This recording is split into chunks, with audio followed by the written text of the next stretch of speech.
தருகிறார். நம் நாவில் புது பாட்டு நம் இயேசு தருகிறார். ஆனந்தம் கொள்ளுவோம் அவரை நாம் பாடுவோம் இருளுள்ள நாள் வரையில். அல்லேலூயா ஆனந்தம் கொள்ளுவோம் அவரை நாம் பாடுவோம் இருளுள்ள நாள் வரையில். எங்கள் நாவில் புது பாட்டு எங்கள் இயேசு தருகிறார். பாவையில் என்னை வந்து சூழ்ந்து கொள்கையில் தேவன் அவர் தெய்வமாய் எம்மை தேற்றினார். பாவையில் என்னை வந்து சூழ்ந்து கொள்கையில் தேவன் அவர் தெய்வமாய் எம்மை தேற்றினார். ஆனந்தம் கொள்ளுவேன் இயேசுவை நாம் பாடுவேன் உயிருள்ள நாள் வரையில். அல்லேலூயா கொள்ளுவோம் இயேசுவை நாம் பாடுவோம் உயிருள்ள நாள் வரையில். எங்கள் நாவில் புது பாட்டு எங்கள் இயேசு தருகிறார். வாதை நோய் வந்த போது எங்கள் கேட்டிட்டார். பாதை காட்டி துன்பம் எல்லாம் நீக்கி மீட்டிட்டார். வாதை நோயும் வந்த போது எங்கள் கேட்டிட்டார். பாதை காட்டி துன்பம் எல்லாம் நீக்கி மீட்டிட்டார். ஆனந்தம் கொள்ளுவோம் இயேசுவை பாடுவோம் உயிருள்ள நாள் வரையில். அல்லேலூயா ஆனந்தம் கொள்ளுவோம் இயேசுவை நாம் பாடுவோம் உயிருள்ள நாள் வரையில். எங்கள் நாவில் புது பாட்டு எங்கள் இயேசு தருகிறார். சேற்றில் வந்த என்னை அவர் தூக்கி எடுத்தார். நாற்றமெல்லாம் ஜீவன் கொண்டு மாற்றினார். சேற்றில் விழுந்த என்னை அவர் தூக்கி எடுத்தார். நாற்றமெல்லாம் ஜீவ ரத்தம் கொண்டு மாற்றினார். ஆனந்தம் கொள்ளுவோம் இயேசுவை நாம் பாடுவோம் உயிருள்ள நாள் வரையில். அல்லேலூயா ஆனந்தம் கொள்ளுவோம் இயேசுவை நாம் பாடுவோம் உயிருள்ள நாள் வரையில். இந்த நாவில் புது பாட்டு எங்கள் இயேசு தருகிறார். தந்தை தாயும் நண்பரும் நிந்தை தாங்கி எங்கும் அவர் நன்மை சொல்லுவோம். தந்தை தாயும் நண்பரும் நிந்தை தாங்கி எங்கும் அவர் நன்மை சொல்லுவோம். ஆனந்தம் கொள்ளுவோம் இயேசுவை பாடுவோம் உயிருள்ள நாள் வரையில். அல்லேலூயா ஆனந்தம் கொள்ளுவோம் இயேசுவை பாடுவோம் உயிருள்ள நாள் வரையில். எங்கள் நாவில் புது பாட்டு எங்கள் இயேசு தருகிறார். இவ்வுலக பாடு எங்களை என்ன செய்திடும் அவ்வுலகை காண நாங்கள் காத்திருக்கிறோம். இவ்வுலக பாடுகள் என்ன செய்திடும் அவ்வுலக வாழ்வை காண காத்திருக்கிறோம். ஆனந்தம் கொள்ளுவோம் இயேசுவை பாடுவோம் உயிருள்ள நாள் வரையில். அல்லேலூயா ஆனந்தம் கொள்ளுவோம் இயேசுவை பாடுவோம் உயிருள்ள நாள் வரையில். அந்த நாளுக்காக நேரத்துக்காக நன்றியோடு துதிக்கிறோம். ஹல்லேலூயா ஸ்தோத்திரிக்கிறோம் கர்த்தாவே. இந்த நாளிலும் ஆண்டவரே அப்பா ஸ்தோத்திரிக்கிறோம். எங்களை மீண்டும் வாங்க சமூகத்தில் கொண்டு வந்து வைத்த கிருபைக்காக நன்றி செலுத்துகிறோம். மறுபடி ஆண்டவரே 26ஆம் நாளைக்கான தேவனை எங்களுக்கு கிருபை புரிந்து அதற்காக மக்கள் நன்றி செலுத்துகிறோம். இந்த நாளிலும் நாங்கள் நிற்பது இந்த சித்தத்தில் இருப்பதற்காக மக்கள் நன்றி செலுத்துகிறோம். எங்களை பார்த்த முகம் ஒருபோதும் மீட்கப்பட்டு போகாதபடி பிரகாசிக்கிறவரே மக்கள் நன்றி நன்றி நன்றி இயேசு. நன்றியோடு துதிக்கிறோம் கர்த்தாவே. அப்பா அந்த நாளிலும் எல்லா நாட்களிலும் ஆண்டவரே எங்களோட கூட இருந்து எங்களை காத்திருந்த கிருபைக்காக நன்றி. ஆண்டவரே இந்த நாட்களிலும் தேசத்திலே ஆண்டவரே சமாதானத்தையும் அமைதியும் தந்திருப்பதற்காக மக்கள் நன்றி செலுத்துகிறோம். தேவனை எல்லாரையும் ஆண்டவரே யாரெல்லாம் உண்மை நோக்கி கூப்பிடுகிறார்களோ எல்லாரையும் தகப்பனே அப்பா நீர் மீது கிருபையாயிரங்கள் வேண்டும் ஆட்சிக்கிறோம். தகப்பனே இயேசு சுவாமி அப்பா எல்லா தேசங்களையும் ஆசிரியர்கள் உலகம் எங்கும் சமாதானம் நீடிக்க தேவனை உதவி புரியும் சமாதானக்காரனாராய் நீர் இருப்பதற்காக மக்கள் நன்றி செலுத்துகிறோம். சோதரிக்கிறோம் தேவனை இந்த நாளிலும் ஆண்டவரே அப்பா இந்த வார்த்தையின் மூலியமாக நீர் எங்களோடு கூட பேசி அருள வேண்டுமா ஆட்சிக்கிறோம் ஆண்டவரே. ஏனென்றால் ஆண்டவரே அப்பா ஆண்டவரே எங்களை நீர் ஒரு ஆண்டவரே பாத்திரமாக தெரிந்து கொண்டிருக்கிறீர். எப்பொழுதுமே உடைய சமூகத்தில் நாங்கள் வந்து வெறுமையான பாத்திரமாக வந்து நிற்காம நிரம்பி வழியும் பாத்திரமாக நாங்கள் வந்து நிற்க எங்களுக்கு உதவி புரிய வேண்டும் ஆட்சேபிக்கிறோம். ஆண்டவரே அப்பா, எங்களுக்கு கொடுத்திருக்கிற ஆயுசு நாட்களிலே இன்னும் உடைய வார்த்தைகளை நாங்கள் அதிகமாக தேடி ஆழமாக சென்று ஆண்டவரே உண்மைகளை கண்டறிந்து இயேசுவை சோதரிக்கிறோம். ஆண்டவரே மேலோட்டமாக அல்ல இயேசப்பா, ஆழமாக சென்று முத்துக்களை எடுக்கும்படியாக ஆண்டவரே நீர் வைத்திருக்கிற இந்த பொக்கிஷங்களை, இந்த பொக்கிஷ பெட்டியிலே எத்தனை விதமான ஆண்டவரே அப்பா, ஆண்டவரே ரத்தனங்களும் ஆண்டவரே அப்பா காரியங்கள் எல்லாம் அது இருக்கிறது. ஆண்டவரே எங்களுடைய வேதத்திலே அதையெல்லாம் நாங்கள் இன்னும் அறிந்து கொள்ள அப்பா எங்களுக்கு நீர் உதவி புரிய வேண்டுமா செபிக்கிறோம். ஆண்டவரை சோதிக்கிறோம். பரிசுத்த ஆவியானவரே எங்களை நெருப்பியர்ல வேண்டுமா செபிக்கிறோம். மீட்பெரும் ரட்சிகருமான இயேசு நாமத்தில் கேட்கிறோம். ஜீவனுள்ள நல்ல பிதாவே, ஆமென். ஹல்லேலூயா. இந்த நாளிலும் நாம் பார்க்க போய்கிற ஒருத்தருடைய வாழ்க்கை காரியம் என்னென்று பார்த்தோம்னா, இயேசு ஒருத்தரை பார்த்து என் பிராண சிநேகிதனே அப்படின்னு சொல்லுவார். யாருக்கு சொல்லுவாரு? என் பிராண சிநேகிதனே, மை ஃப்ரெண்ட் அப்படின்னு சொல்லுவாரு. மை பெஸ்ட் ஃப்ரெண்ட் அப்படின்னு சொல்லுவார். யாரும் சொல்லுவாரு? யாரும் சொல்லுவாருன்னா அது அவருடைய சீஷர்கள்ல ஒருத்தர் சொல்லுவாரு. சரி, யோவானே இல்ல, யோவானே சொல்லுவார். மத்தேயுவே, யூதாஸ் காரியத்தை சொல்லுவார். ஓ அதுதான் சொல்றது. பைபிளை நல்லா படிக்கணும், ஆழ போகணும். நம்ம பார்க்க போனா புதிய ஏற்பாட்டுல, பழைய ஏற்பாட்டுல வந்துட்டு யூதாஸ்ன்னு பேர்லாம் கிடையாது. புதிய ஏற்பாட்டுல தான் யூதாஸ் அப்படிங்கிற பேர் இருக்குது. புதிய ஏற்பாட்டுல எத்தனை பேர் யூதாஸ்ங்கிற பேர்ல இருக்காங்கன்னு சொல்லி பார்த்தோம்னா 6 பேர் இருக்கிறாங்க. 6 பேருடைய பேர் வந்துட்டு யூதாஸ்ன்னு இருக்கு. அது வந்துட்டு இவருக்கு மட்டும்தான் யூதா இஸ்காரியோத் அப்படின்ற ஒரு பேர் இருக்கிறது அப்படின்னு சொல்லி நாம பார்க்கிறோம். அப்புறம் வந்துட்டு இன்னொரு யூதாஸ் இருக்கிறாரு. அவர் வந்துட்டு அதே அப்போஸ்தலர்கள்ல ஒருத்தரா இருக்கிறாரு. அவர் வந்துட்டு ததேயு, அவர் வந்துட்டு என்னென்ன பேர் இருக்கு, நம்ம அந்த மத்தேயு, மார்க்கு, லூக்கா அதுலலாம் பார்த்தோம்னா யூதாஸ் என்கின்ற ததேயு, செபேது அல்லனா லபேயூஸ் அப்படின்னு இருக்கும். அவர் ஒருத்தர் இருக்கிறாரு. யூதாஸ் காரியத்தை ஒருத்தர், இவர் ஒருத்தர் இருக்கிறாரு. அப்புறம் இயேசு கிறிஸ்துடைய ஆஃப் பிரதர்ன்னு சொல்லுவோம் இல்லையா, ஜூதான்னு இருக்கிறார் இல்லையா, அவர் ஒருத்தர் இருக்கிறாரு. அப்புறம் வந்துட்டு யூதா கலிலேயோ அப்படின்னு இருக்கிறாரு. அவர் வந்துட்டு அப்போஸ்தலர்கள் 5:37 பார்த்தோம்னா அதுலயும் ஒருத்தர் யூதாஸ் அப்படின்னு ஒருத்தர் இருக்கிறார். இவர் வந்துட்டு யாருன்னு சொல்லி பார்த்தோம்னா இந்த ஒரு புரட்சியாளரா இருந்தார். இந்த ரோமர்கள் வந்துட்டு ரொம்ப கலகம் பண்ணும்போது அவங்களெல்லாம் எதிர்த்து நின்னவரா இருந்தாருன்னு சொல்லி நம்ம கிறிஸ்துவத்துக்கு வந்து ரோமன் ஆட்கள் வந்து ரொம்பவும் எதிர்த்து நின்னாங்க. அப்போ அவங்களை எதிர்த்து நின்று இது பண்ணவர் வந்துட்டு கலிலேயன் ஆகிய யூதாஸ் அப்படின்னு அப்போஸ்தலர்கள்ல இருக்கும். இது நேரம் இல்லாததுனால நான் வந்து வெறும் இந்த பேர்களை மாத்திரம் நான் சொல்லிட்டு நான் இது பண்றேன். அடுத்தது வந்துட்டு பர்னபாஸ் அப்படிங்கிற யூதாஸ் அப்படி இருந்தாரு. அவர் வந்துட்டு ஒரு தேவ தலைவரா இருந்தார். ஒரு அந்த சர்ச்சில் வந்துட்டு அவர் என்ன செய்யறாரு, ஒரு லீடரா இருந்தாரு அப்படின்னு சொல்லி நாம பாக்குறோம். இன்னொருத்தர் வந்துட்டு தமாஸ்கஸ்ல வந்துட்டு ஒரு யூதாஸ் அப்படின்னு ஒருத்தர் இருந்தார். எல்லாமே வந்துட்டு பார்த்தோம்னா அப்போஸ்தலர்கள்ல தான் நிறைய பேர் இருந்தாங்க யூதாஸ் என்கின்ற பேருள்ள. ஆனா மறுநாமமும் அவங்களுக்கு இருந்தது, தமாஸ்கோஸ் அப்படின்றது பேரு அவர்களுக்கு இருந்ததுன்னு பார்த்தோம். இவர் வந்து என்னன்னா, பவுல் வந்துட்டு இந்த தமஸ்குக்கு போன போது அவரை வந்து ரொம்ப கூடவே இருந்து அவரை உபசரித்தவர் அப்படின்னு சொல்லி நம்ம பார்க்கிறோம். எத்தனை பேர் இருக்கிறாங்க? 6 பேர் இருக்கிறாங்க. 6 பேர்ல இவர் பேர் மட்டும்தான் ஸ்காரியோத் அப்படின்னு இருந்தது அப்படின்னு சொல்லி பார்க்கிறோம். இப்ப ஸ்காரியோத், யூதாஸ் காரியத்துக்கு என்ன மீனிங் அப்படின்னு சொல்லி பார்த்தோம்னா, யூதாஸ் அப்படின்னாலே துதி அல்லனா துதித்தவர் அப்படின்னு ஒரு துதித்தவர். அவர் பேர் வந்துட்டு துதி அல்லது துதித்தவர் அப்படின்னு சொல்லி நாம பேர் அப்படின்றது மீனிங்கா இருக்கு. அப்ப இந்த பேர் எங்க இருந்து வந்தது அப்படின்னு சொல்லி பார்த்தோம்னா, பழைய ஏற்பாட்டுல வந்து யாக்கோப்புக்கும் லேவியாளுக்கும் ஒரு குழந்தை பிறக்குது இல்லையா, யூதா அப்படின்னு ஒரு குமாரன் பிறக்கிறான் இல்லையா.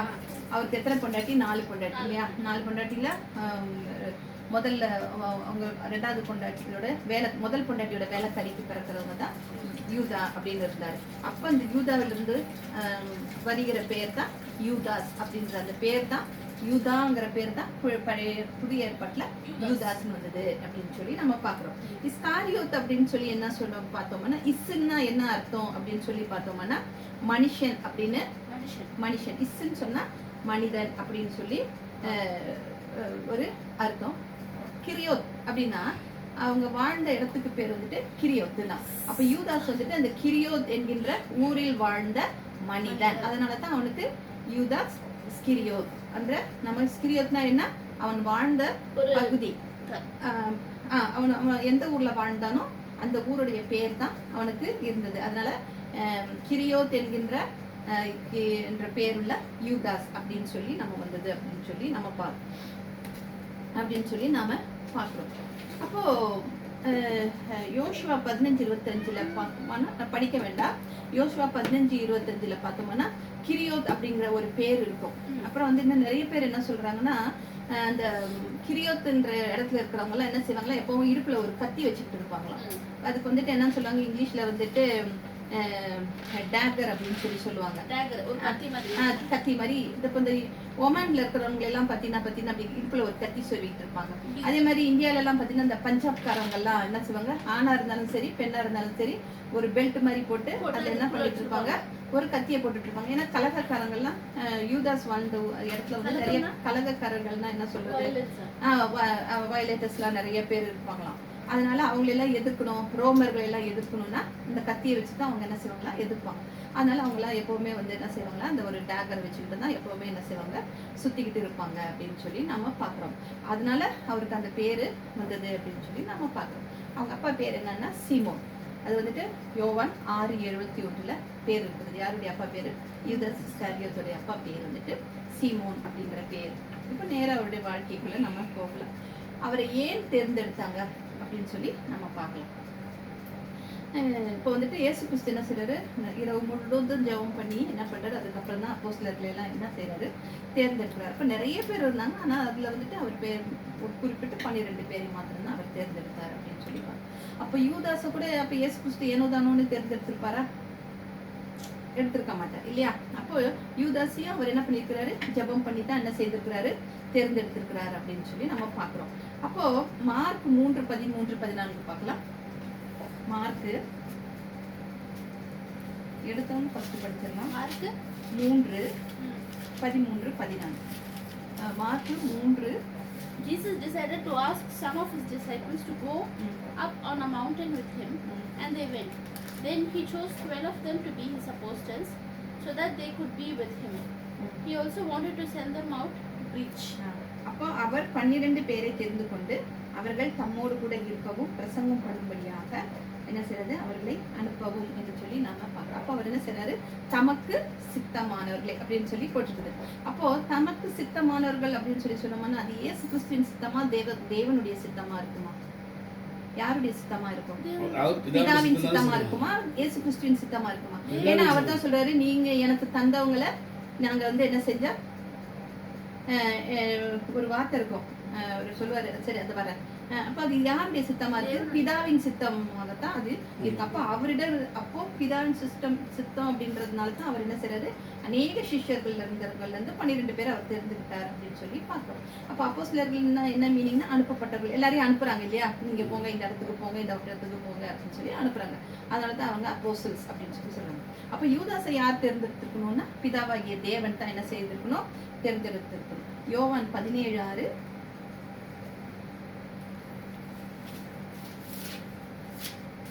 நீர் உலகத்தில் தெரிந்தெடுத்து எனக்கு தந்த மனுஷருக்கு உம்மது நாமத்தை வெளிப்படுத்தினேன், அவர்கள் உம்முடையவர்களாக இருந்தார்கள், அவர்களை எனக்கு தந்தீர், அவர்கள் உம்முடைய வசனத்தை கை கொண்டிருக்கிறார்கள். இங்கிலீஷ்ல படி.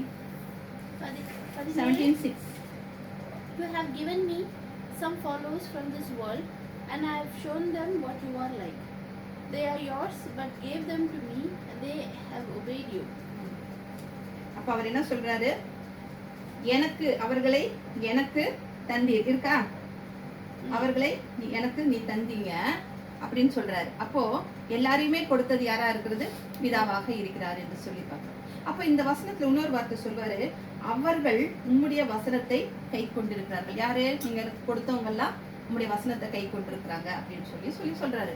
அப்போ நல்லா சிந்தித்து பார்த்தோம்னா, யூதாஸ் வந்து இயேசு கிறிஸ்துனுடைய வசனங்களை எல்லாம் கை கொண்டிருப்பாரா, கை கொண்டிருந்தாருன்னா எப்படி இயேசு கிறிஸ்து அவர் காட்டி கொடுத்திருக்க முடியும் இல்லையா?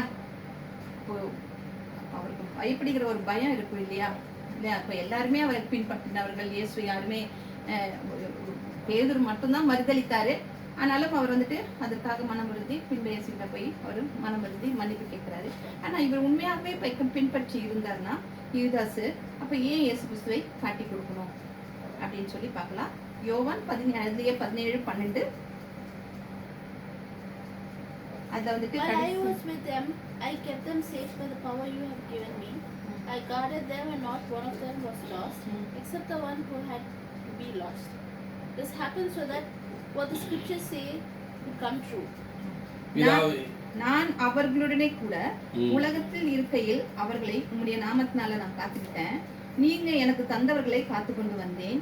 வேத வாக்கியம் நிறைவேறத்தக்கதாக கேட்டின் மகன் கெட்டு போனானே அல்லாமல் அவர்களில் ஒருவரும் கெட்டுப் போக. அப்ப அந்த 12 பேர்ல யார் ஒருத்தர் கேட்டின் மகனாக இருக்கிறார்?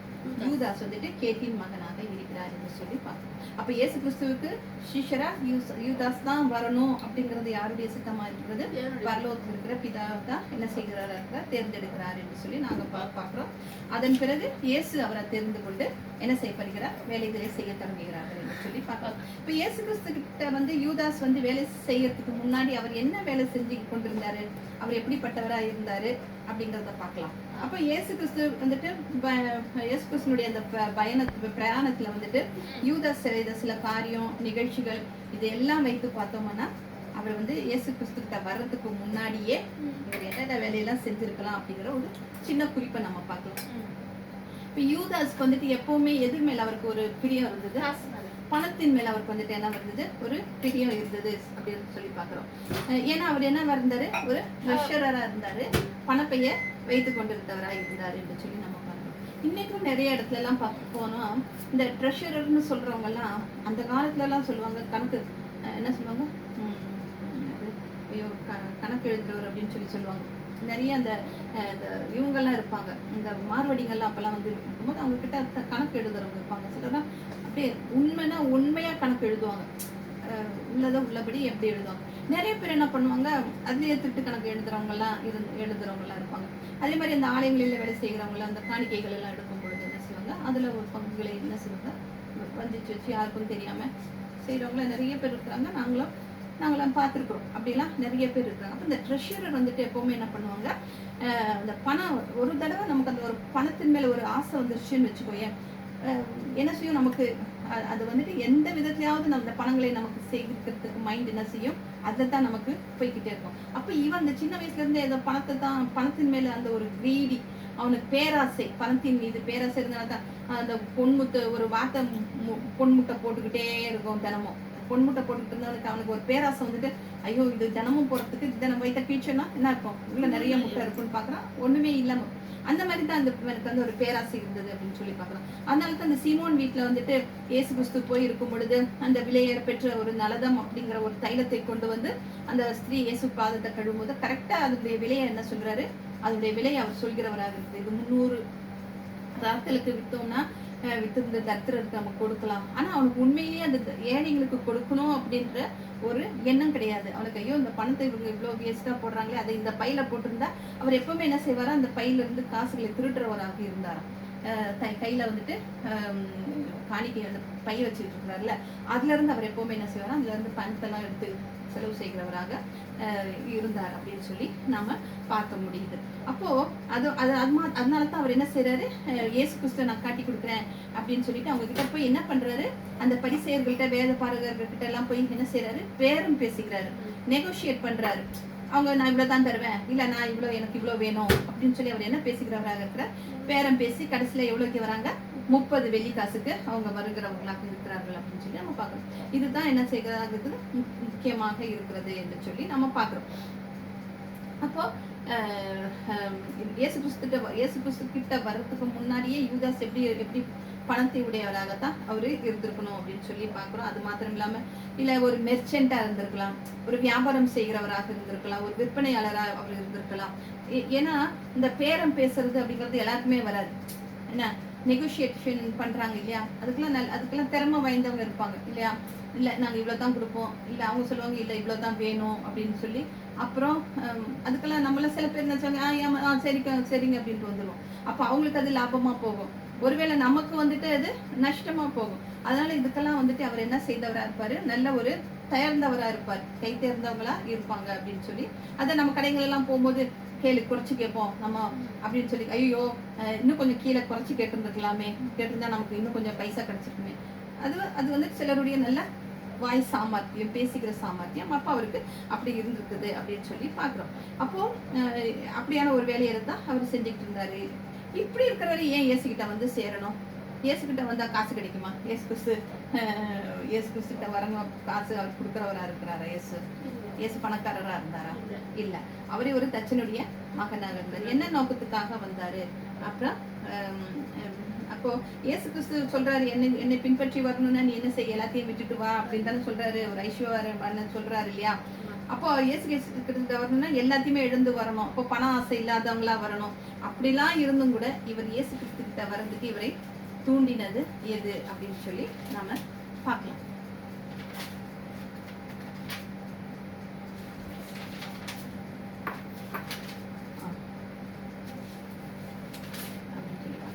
இப்போ பார்க்கலாம். இப்போ யூதாஸ் வந்து இயேசு கிறிஸ்து இப்போ வந்துட்டு இயேசு வந்து இந்த கடைசி பந்தி இருக்கிறார் இல்லையா? பந்தி இருக்கும்போது இருக்கிறாரு. அப்போ எல்லா இந்த மத்தேயு மார்க்ல எல்லாம் வந்துட்டு போடப்பட்டிருக்காது. ஆனா லூக்கால மாத்திரம்தான் போடப்பட்டிருக்கும். இயேசு கிறிஸ்து அவர் வந்து அவருடைய உள்ளத்துல யார் வந்து புகுந்தான்னு போட்டிருக்கோம்?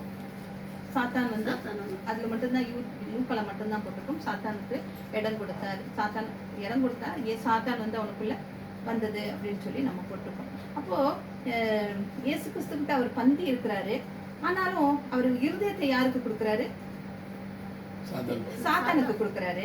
அது மாத்திரம் இல்லாம வெளியில பார்க்கும்போது அவர் எப்படியா இருக்கிறாரு? பக்தி உள்ளவரா இருக்கிறாரு. ஆனா உள்ளுக்குள்ள எப்படி இருக்கிறாரு? பாவம் நிறைஞ்சவரா. ஒரு மனுஷனை எப்படி ஒரு அழிவுக்கு நேராக நடத்தும். அவர் என்ன செய்யறாரு? துரோகம் பண்றாரு இல்லையா? ஒரு பணம் ஆசை வந்துட்டதுனால யாரா இருந்தாலும் சரி என்ன செய்வாங்க? ஒரு நல்ல நண்பனை கூட அவங்க என்ன செய்வாங்க? துரோகம் பண்ணுவாங்க அப்படின்னு சொல்லி சொல்லுவாங்க. அப்போ அது மாத்திரம் இல்லாம ஒரு மனம் திரும்புதல் இல்லாத ஒரு, அதாவது ஒரு வருத்தம் இல்ல அவருக்கு இல்லாமல் இருந்தது அப்படின்னு சொல்லி பாக்குறோம். நம்ம என்ன செய்ய வேண்டும்? பார்க்க வேண்டும் என்று சொல்லி நம்ம பாக்குறோம். இப்ப இயேசு கிறிஸ்து கெத்செமனே தோட்டத்துக்கு போறாரு. போகும்போது எப்படி போறாரு? எல்லா சிஷ்யர்களையும் அழைச்சிக்கிட்டு போறாரா? 12 பேரையும் அவர் கூட்டிட்டு போறாரா? இல்ல. அவர் என்ன செய்யறாரு? இவங்களெல்லாம் கூட்டிட்டு போறாரு. யாரு? பேதுரு, யாக்கோபு, யோவான் எல்லாம் கூட்டிட்டு போகும்போது நீங்க இருங்க, நான் போய் ஜெபம் பண்ணிட்டு வரேன் அப்படின்னு சொல்லி, நீங்களும் விழித்திருந்து ஜெபம் பண்ணக்கூடாதா அப்படின்னு சொல்லி போறாரு. அப்போ அவர் மட்டும்தான் என்ன செய்யறாரு? தனித்து போகிறவரா இருக்கிறாருன்னு சொல்லி பார்க்கணும். இப்ப இந்த யூதாஸ் வந்துட்டு எப்பவுமே என்ன தருணத்தை பார்த்துக்கிட்டே இருக்கிறாரு? இயேசு எப்ப தனியா இருப்பாரு? தனியா இருந்தாருன்னா போய் அவங்க கிட்ட சொல்லி அவரை கொண்டுட்டு வந்து அவங்களை வந்து இயேசுவை பிடிச்சுக்க செய்யணும் அப்படிங்கிற அந்த ஒரு இதுல தான் அவர் சுத்திக்கிட்டு இருக்கிறாரு யூதாஸ். இப்போ அந்த அவர் சொல்வார் இல்லையா? ஒரு வீட்டுல வந்துட்டு வந்து அந்த ராபோதனத்தை ஆயத்தப்படுத்த சொல்லுவார் இல்லையா? ஒரு மேல் வீட்டு அறையில. அப்போ அவங்க கேட்பாங்க இல்லையா? அப்போ எந்த வீட்டுல அப்படின்னு சொல்லி சொல்லும் போது அவர் என்ன சொல்லுவாரு? நீங்க நேரா இந்த தெருவுக்கு போங்க, நேர் தெருவுக்கு போங்க. நீங்க போகும்போது ஒருத்தர் வந்து என்ன செய்வாரு? எதிரப்புல தண்ணி பானையை சுமந்துக்கிட்டு வருவாரு. அவருக்கு பின்னாடி போங்க. அவர் எந்த வீட்டுக்குள்ள நுழையிறாரோ அதுதான் சொல்லி அவர் வந்து என்ன சொல்லுவாரு? கரெக்டா இந்த வீட்டுக்கு போங்க அப்படின்னு சொல்லி சொல்லாம ஒரு ஒரு குறிப்பா சொல்லுவாரு. ஏன் அப்படின்னு சொல்லி சொல்லணும்னா, இப்ப யூதாஸுக்கு இந்த வீட்டுக்கு தான் போறாரு அப்படின்னு சொல்லி தெரிஞ்சிச்சுன்னா உடனே என்ன செய்வாங்க? இவர் போய் அவங்க பிரதான ஆசிரியர்கிட்ட எல்லாம் போய் சொல்லி இவர் இன்னைக்கு இங்க போறாரு, வாங்க, எப்போ சந்தர்ப்பம் கிடைக்கும்னு சொல்லி இவர் என்ன செய்யறாரு? வேவு பார்த்துக்கிட்டே இருக்கிறாரு, இவரை மாட்டி விடணும் அப்படின்னு சொல்லி. ஏன் அப்படின்னு சொல்லி பார்த்தோம்னா, இப்போ இயேசு கிறிஸ்துவ என்ன சொல்றாங்க? என்னன்னா, இயேசு கிறிஸ்து பிறந்து வந்து வரும்போது இவர் ஒரு மேசியா வந்திருக்கிறாரு அப்படின்னு தானே சொல்றாங்க எல்லாருமே. ஒரு மேசியா வந்துட்டாரு, உலகத்தை ஆளக்கூடிய ஒரு இவரே சொல்றாங்களே, குழந்தை பிறக்கும் போதே சொல்றாரு இல்லையா? ஏதோ லூக்கால என்ன வரும்? உலகத்தை ஆள பிறந்த ராஜா எங்கே அப்படின்னு சொல்லி வந்து அந்த எகிப்து ராஜா கிட்ட கேட்கும் போது அவருக்கே பயம் உண்டாயுது. ஐயோ, ஒரு ராஜா பிறந்துட்டாரா, ஒரு ராஜா வரப்போறாரா அப்படின்னு சொல்லி அவருக்கே ஒரு பயம். அப்ப மேசியான்னு சொல்லி சொல்லும் போது என்னவா? ஒரு எஜமான், ஒரு ராஜா வந்துட்டாரு அப்படி. இவர் எல்லாருமே மேசியா மேசியா மேசியான்னு சொல்லுவோம். இவர் என்ன செய்யறாரு? அவர் கூட தானே இருக்கிறாரு. அப்போ இவரு ராஜாவானா இவருக்கு வந்து கீழே நம்ம தான் இருப்போம். அப்ப இன்னும் நம்ம எப்படி இருப்போம்? நிறைய நமக்கு வசதிகள் எல்லாம், பணம் எல்லாம் கிடைக்கும், நல்ல வசதி எல்லாம் கிடைக்கும், நம்ம நல்லா இருக்கலாம் அப்படின்னு சொல்லி இவர் நினைக்கிறாரு. ஆனா இவர் இப்போ ஒரு ராஜான என்ன செய்யணும்? யார்கிட்ட சண்டைக்கு போகணும், கொல்லணும், ஒரு தேசத்தை பிடிக்கணும், அங்க இருக்கிற என்னது பொருள்களை எல்லாம் கொள்ளையாடி எடுத்துக்கிட்டு வர. இவர் என்ன எதுவுமே செய்ய மாட்டேங்கிறாரு. எல்லாருக்கிட்டையும் வந்துட்டு உபதேசம்ல இவருக்கு வேற மாதிரி இருக்குது. ஒரு கணத்தை அரைஞ்ச மறு கணத்தை காமிக்கிறாரு. உங்ககிட்ட இருக்கிறத கொடுத்துட்டு ஒரு துணி இருந்துச்சுன்னா ஒண்ணு கொடுத்துட்டுன்றாரு. ஒரு தூரம் ரெண்டு மூணு போ அப்படின்னு சொல்லிட்டு இவருடைய உபதேசம் எல்லாம் வேற மாதிரி இருக்குதே. இவர் ராஜாவா வர்றதுக்குரிய எந்த ஒரு அறிகுறியுமே இல்லையே அப்படின்னு சொல்லி இவருக்கு என்ன ஆகுது, இவர் ராஜாவா வந்துருவாருன்னு பார்த்து இவருக்கு என்ன வந்துருது, கோபம் வந்துருது. அந்த கோபம் வந்துடனே இவர் என்ன செய்யறாரு, இவரை நம்பி நமக்கு பிரயோஜனம் இல்லை, இவரை எப்படியாவது நம்ம செய்யணும், காட்டி கொடுக்கணும் அப்படின்னு சொல்லி அந்த ஒரு எண்ணம் தான் இவருக்கு வந்துட்டு என்ன ஆயிடுது வந்தது. இவர் நீ ராஜா அவருடைய இயேசு கிறிஸ்துவினுடைய காரியங்கள் எல்லாம் பார்க்கும்போது, அவர் சொல்கிற செயல்கள் எல்லாம் பேசுகிற காரியங்கள் எல்லாம் பார்க்கும்போது இவருக்கு என்ன தோணுது, இவர் இனிமேல் இவர் ராஜாவாக வரக்கூடிய காரியங்கள் இல்லை அப்படிங்கிற அந்த ஒரு கோபம் வருது. அப்போ இன்னைக்கு கூட நாம என்ன செய்யலாம், கிறிஸ்துவோடைய வார்த்தைக்கு வந்துட்டு அவரோட வார்த்தைகளுக்கு நம்முடைய கதவுகளை திறந்து எவ்வளவு தூரத்துக்கு நம்ம வந்துட்டு sorry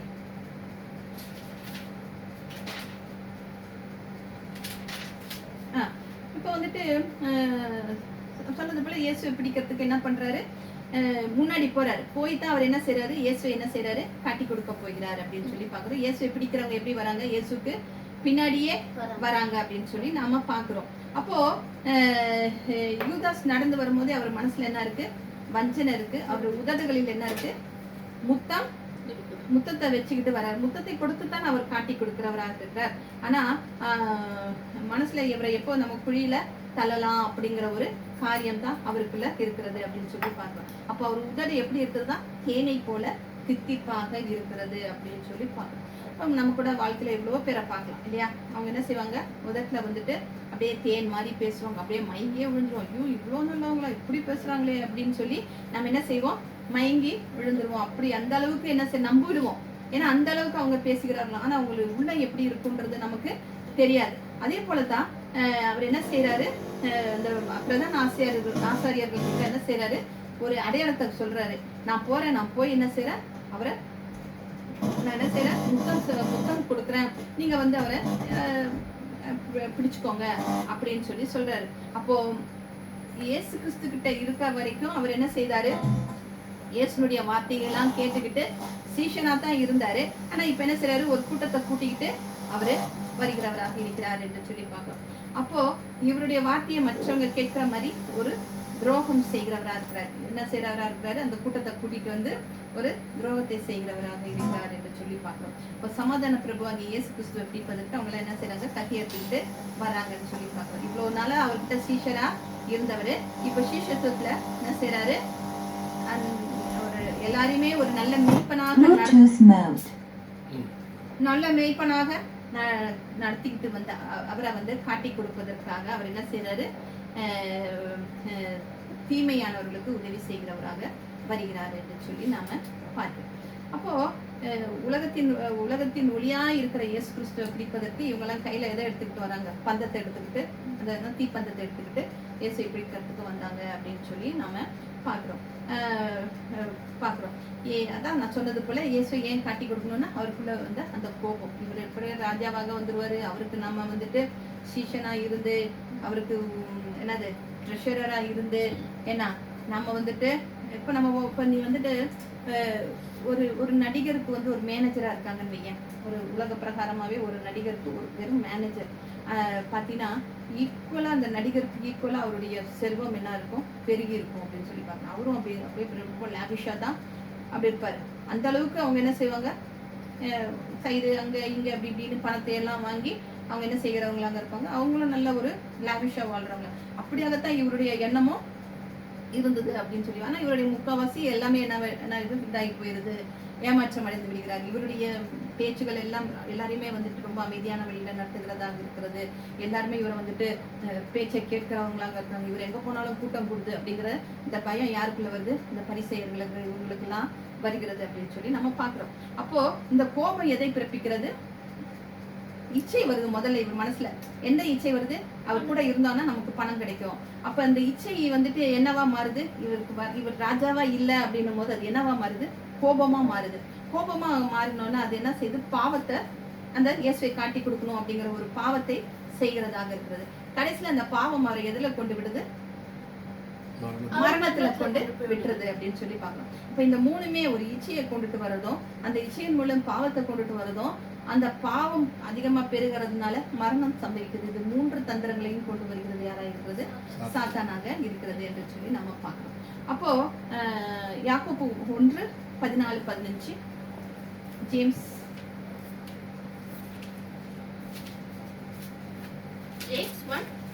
14:15. We are tempted by our own desires that drag us off and trap us. Our desires makes us sin, and when sin is finished with us, it leaves us dead. அவன் தன் சுய இச்சையினாலே இழுக்கப்பட்ட. அப்போ நமக்குள்ளதான் சுய இச்சை இருக்கே, என்ன, நம்ம அந்த சுய இச்சையினாலே இழுக்கப்பட்டு சிக்குண்டுக்கிறோம். அப்புறம் அதனால சோதிக்கப்படுகிறோம். பின்பு அந்த இச்சை என்ன செய்து கற்பம் தரித்து பாவத்தை பிறப்பிக்குது. பாவம் பூரணமாகும் போது என்ன ஆகுது? மரணம் பிறப்பிக்கிறது அப்படின்னு சொல்லி நம்ம பார்க்கணும். நான் எப்பவுமே என்ன சொல்லுவேன், ஒரு நிழலான காரியம் இப்போ புதிய ஏற்பாட்டில் இருந்ததுன்னா பழைய ஏற்பாட்டில் ஒரு நிழலான காரியம் ஒருத்தவங்க இருப்பாங்க அப்படின்னு சொல்லி நான் சொல்லியிருக்கேன். அப்படி பழைய ஏற்பாட்டில் ஏதாவது நிழலான காரியம் இருக்கா? இதே மாதிரி இயேசு கிறிஸ்துவை காட்டி கொடுத்த மாதிரி, யூதாஸ் காட்டி கொடுத்த மாதிரி பழைய ஏற்பாட்டில் யாராச்சும் இருக்காங்களா? யார்? ஜோசப்பை யாரும் காட்டி கொடுத்தீங்க? காட்டி கொடுக்கறது வெயிட் பண்ண நான் சொல்றேன். இயேசுவை காட்டி கொடுத்தது போலியா? இயேசு கூடவே இருந்து காட்டி கொடுத்தார் இல்லையா? இயேசுவை யூதாஸ். சரி, டைமாவது. இருங்க ரொம்ப தெரிஞ்சவங்களா? ரொம்ப அல்ல, அந்த அளவுக்கு தெரியாது. நான் சொல்றேன், எடுத்து வச்சுக்கலாம். 1 சாமுவேல் 21ஆம் அதிகாரத்தையும் 22ஆம் அதிகாரத்தையும் கையில எடுத்து வச்சுக்கலாம். 1 சாமுவேல் 21ஆம் அதிகாரம் 22ஆம் அதிகாரம். அப்போ தாவீதோட காலகட்டத்துல சவுல் வந்து என்ன செய்யறாரு? தாவீதை சாகடிக்கணும்னு என்ன செய்யறாரு? தேடிக்கிட்டு இருக்கிறாரு. அப்ப தாவீதும் அவர் சிஷ்யரும் என்ன செய்யறாங்க? எல்லாருமே ஓடிக்கிட்டே இருக்கிறாங்க. அப்போ ஓடிக்கிட்டே இருக்கும்போது அவங்களுக்கு என்ன இருக்குது? பசி எடுக்கும்போது அவங்க என்ன செய்யறாங்க? ஒரு நாள் அங்க ஒரு இடத்துல வந்துட்டு ஆசாரியன் ஒருத்தர் இருக்கிறார். அவர் பேர் அகிமெலேக் அப்படின்னு பேர். அப்போ அவர்கிட்ட போய் என்ன கேட்கறாங்க? எங்களுக்கு பசிக்குது, சாப்பிடறதுக்கு என்ன இருக்கணும்னு. அப்போ அவர் சொல்றாரு, நமக்கு ஒரு வசனம் இருக்கும், ஆசாரியர் தாவீதுக்கு பசிச்ச போது இவங்க சொல்லுவாங்க இல்லையா, இவங்க எல்லாம் சாப்பிடுறாங்களே அப்படின்னு சொல்லும் போது அப்ப அவர் இயேசு கிறிஸ்து சொல்லுவார் இல்லையா, தாவீதுக்கு வந்துட்டு அந்த சமூகத்து அப்பங்களை எல்லாம் அவர் சாப்பிடலையா அப்படின்னு சொல்லி கேட்பாங்க இல்லையா. அதை எடுத்துக்கலாம். 1 சாமுவேல் 21-22. இல்ல 21ஆம் அதிகாரம் இந்த 22ஆம் அதிகாரத்திலும் தான் இந்த காரியங்கள் எல்லாம் சொல்லப்பட்டிருக்கும். இது வர